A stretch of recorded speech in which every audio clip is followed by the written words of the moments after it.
इस मौके पे आए हैं उनको मैं हुसैनियत से लबरेज़ आदाब पेश करता हूँ।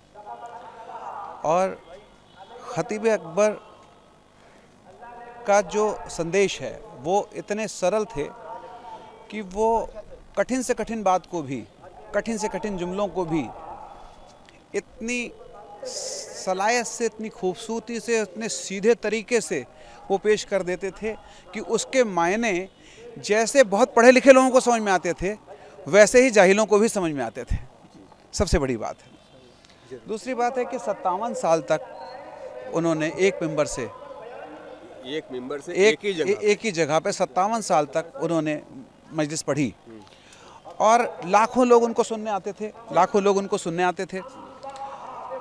उससे जो हुसैनियत की और जो आज़ादारी की जो प्रथा उन्होंने आगे बढ़ाई, उससे ना केवल शिया, ना केवल मुसलमान, बल्कि अन्य धर्मों के लोग भी उनकी बात से, उनकी मजलिसों से प्रभावित होकर हुसैनियत के रास्ते पे जो आए, मैं भी उसमें से एक ही हूँ।